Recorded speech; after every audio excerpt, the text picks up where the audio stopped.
Update, I am done and I am heartbroken. I have no one. Original post. I have been married for 15 years. I have known my wife since I was 8. We have 3 daughters together, 17, 14, and 11. I'm tired of feeling like I'm an outsider in my relationships with all of them. I'm just an ATM and taxi service to my kids. My wife hasn't kissed me in 6 months, and she has not said that she loves me in 1.5 years. No matter how much I communicate, try to plan anything or do anything, it is always shot down, forgotten, or dismissed. I don't get angry and don't yell. I don't get physical. I like to splurge during birthdays and Mother's Day. I throw parties and give gifts, and try to show how much I love them. But I get a lukewarm thanks, and if I'm lucky, a side hug that lasts 0.0001 second. This week was the breaking point. Father's Day. I wake up to an empty house. Odd. No note, nothing was written on the calendar, and nothing said beforehand.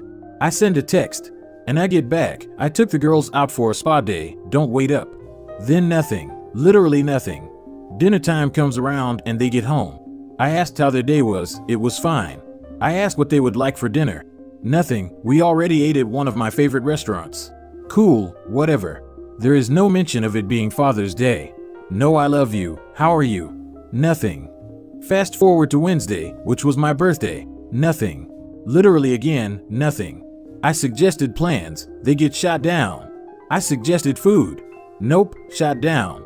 Ask about watching a movie, and they are all too busy when they just sat on their phones doing nothing. Now to Thursday night. I'm in bed with my wife is next to me. She rolls over and says in a crappy tone, "Oh, your birthday was the other day. I guess you expect to have sex." That broke something in me. Best of my memory of how it went down, I said, "No, I don't expect it." At this point, I don't expect anything anymore. Her, what is that supposed to mean? So I started asking her questions. When was the last time we shared a kiss? Like a week? Nope, it was in December, and it was during her parents' holiday party. When was the last time we had bedroom fun? The beginning of the year? Nope, wrong. It has been over a year. She was adamant that we did it in February when I was dealing with my mom's health and her passing. So I said something like, "You may have had sex, but it wasn't with me." When was the last time you said you love me? I say it all the time. Not to me, check your messages. And you don't say it to me face to face. Well, you should just know I do. When was the last time we went on a date? Long pause. Her, you're being unfair. Emotions turned on fully. I was crying and raising my voice at this point. I asked her how. She can't answer. I asked her how wanting any sign of love from anyone in the house is unfair. If expecting anything for my birthday or Father's Day was unfair. She got an oh crap look. Yeah, you forgot that as well. I'm not an ATM, I'm not a taxi service, I'm not a punching bag. She asked why this was coming up out of the blue. It didn't. I have tried to talk to my family and again get dismissed or ignored. I brought up examples and I got an, "I didn't know you were serious. I didn't know it was such a big deal."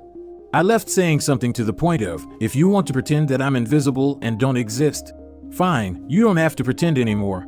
I left the house at almost midnight on Thursday/Friday morning and haven't been home since. I'm not sure what to do now. I'm finally sober enough to think, but I don't know what to do. First time drinking in over 15 years by the way, and I'm not going to drink anymore. I love my family, but I can't keep this up. I don't know what more I can do. I think they would be happier without me. They already act like I don't exist. I can't be the one who is blamed for everything. If I truly am the problem, then me not being there should fix it. I can't do it anymore.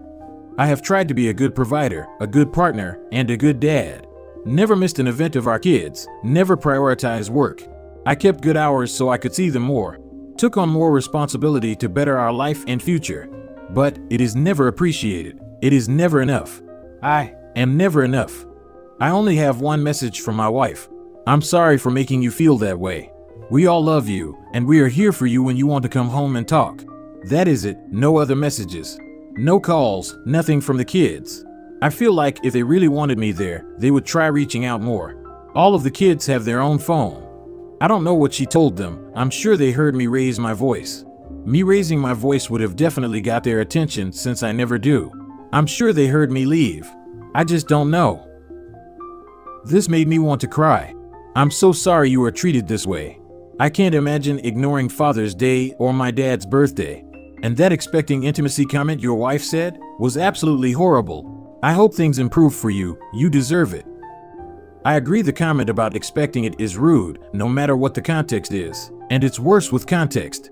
To say what Opie's wife said is incredibly disrespectful to a partner, as if that could make up for a completely ignored birthday is ridiculous. Personally, I would much rather cuddle or watch a movie with my significant other for my birthday than bedroom action. Not saying I wouldn't want to do it though. You deserve better, Opie. Damn, this is like reading my journal.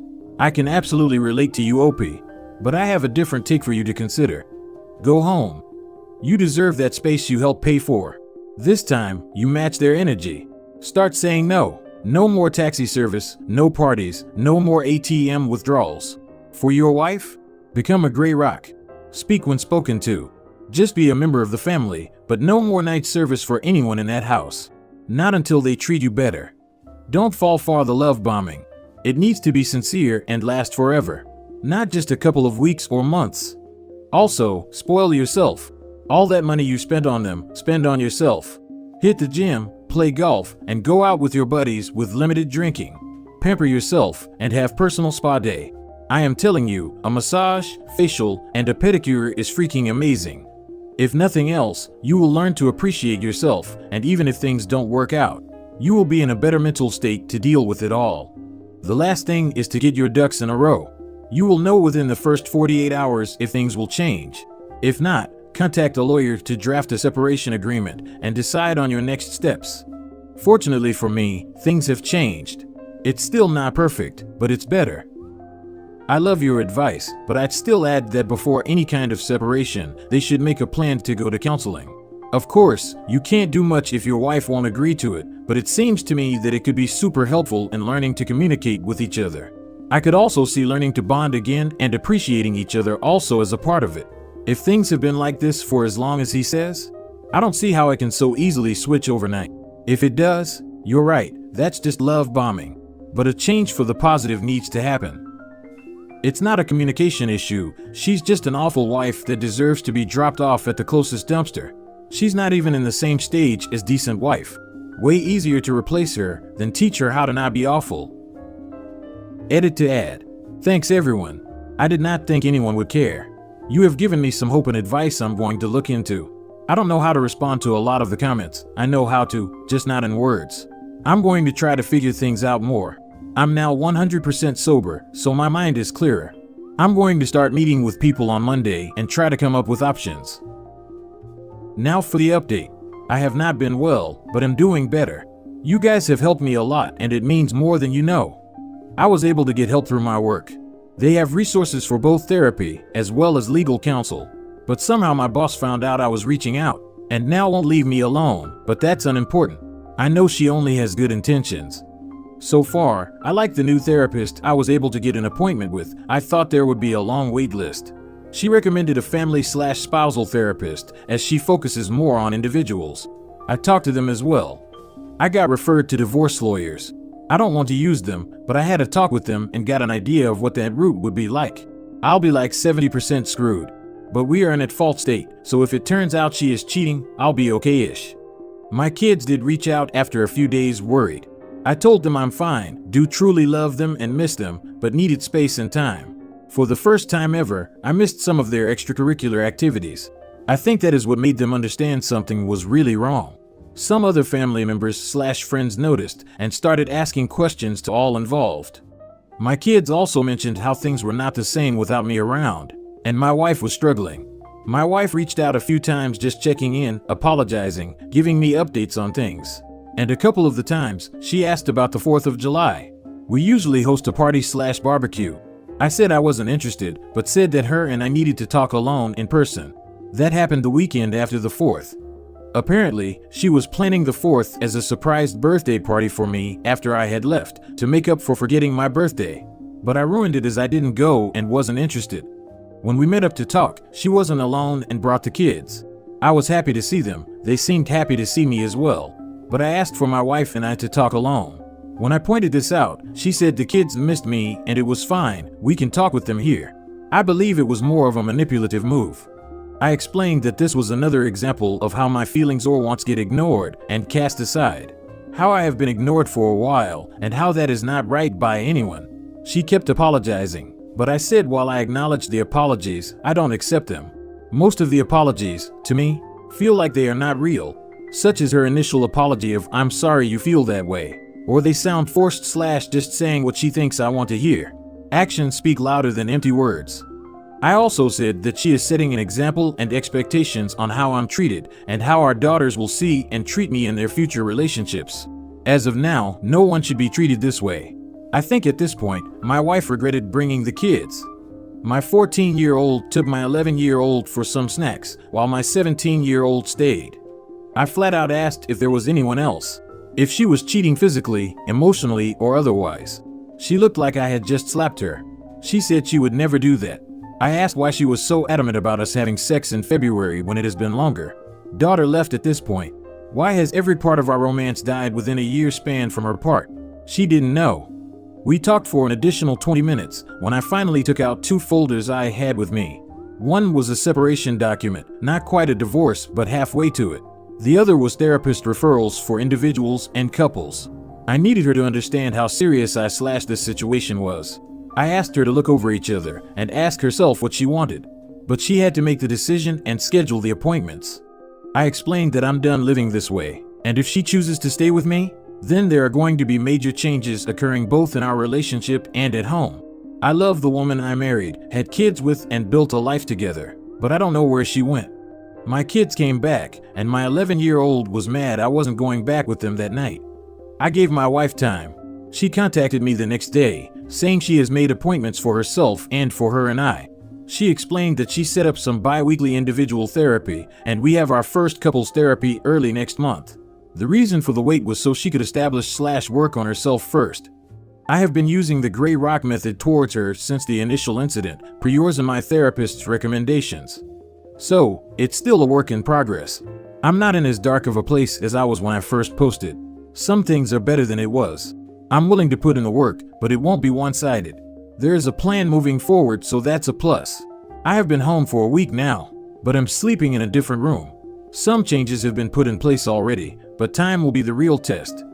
As a side note, on the second night of me being back, she actually tried to initiate intimacy, but I said no, that it wasn't the time or place for that. We had a lot to work out before that can happen. As always, peace, love, and chicken grease. I remember reading your first post, and it hurt my heart. I wished I could have climbed through the phone and give you a giant hug.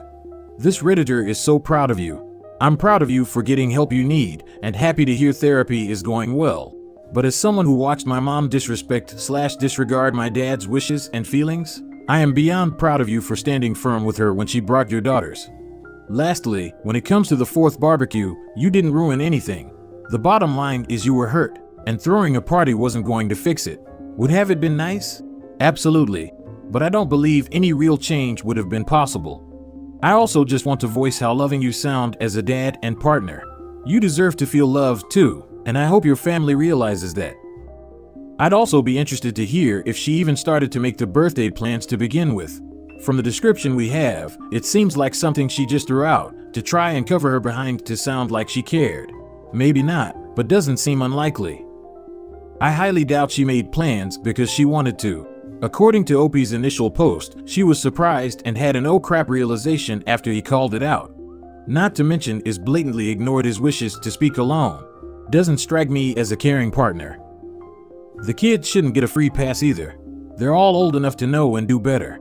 They would have seen their friends posting and talking about Father's Day, and they did nothing. They didn't care. Any child who doesn't know their parents' birthday, especially one so amazing and present, are just selfish and disgusting. Opie, even if it's temporary, you should treat your kids how they're treating you. No gifts, no acknowledgement, no effort, and tell them why. That level of ungratefulness is inexcusable and demoralizing. Maybe cut back in work hours and treat yourself some more. The kids have probably been learning that from their mom. They don't see her appreciating or expressing affection for him, so they've probably internalized that and think that's normal. That isn't to say it shouldn't be corrected, but I think he's right that correction needs to start with mom first. Withholding affection, especially from the 11-year-old, sounds like a good way to mess things up even worse. My boyfriend, 23 male, cheated on me, 21 female. Because he can choose who has access to his body? I found out on Thursday that my boyfriend of 2 years was cheating on me for months with one of my childhood ex-best friends, 20 female, and it has completely and utterly wrecked me. In all honesty, I don't know if I'll ever be able to recover from this. I loved and trusted him so much, our relationship was literally perfect, and he had the nerve to cheat on me, after telling me daily how he's never loved anyone as much as me. I could barely even talk because I was out of breath from crying so much. When I tried my best to formulate a coherent sentence and ask him why he would do this to me, he simply responded by saying, "I can choose who has access to my body." What? This has mentally messed me up, and I still can't comprehend this situation. He texted me today that this doesn't have to end our relationship, and some paragraph asking me why do I care when it's his body and not mine. I tried to explain to him that I valued him being faithful to me as a fundamental part of our relationship, and not sharing his body with anyone else, as I would be faithful to him. Also, we never agreed to be poly or anything. He now says that he understands how much I value his physical body. I never said that, and will be fully aware of that going forward in our relationship. I honestly don't think I can give him another chance though. I literally thought I was going to spend the rest of my life with him, but after what he has done, that's all out of the window. It's just tough, because I can think back about how I never loved or cared about my ex-boyfriends to the level that I do him, and it almost feels like I still do love him, even after he has completely violated me. Are there any reasonable ways that I can go about this from here? And you get to decide that he no longer has access to your body and her heart. This is actually funny. Honestly, his excuse is so bad it's hilarious. End it now and move on. Opie, you will laugh at this someday, though not now for sure. But 1. You will get over this. And him. 2. You can comprehend this. He cheated on you. He gave a lame, ridiculous excuse to justify it. That's all. 3. You didn't have a literally perfect relationship. You had a relationship with a sweet facade that has been ripped away. 4. You do need to break up with him. You want monogamy, he doesn't. You are not compatible. He is lacking in ethics. He's no brave and principled body autonomy warrior. Because if he was, he would have been honest and upfront about sleeping with your ex-best friend from the beginning. So you could have decided if you wanted to stay with him.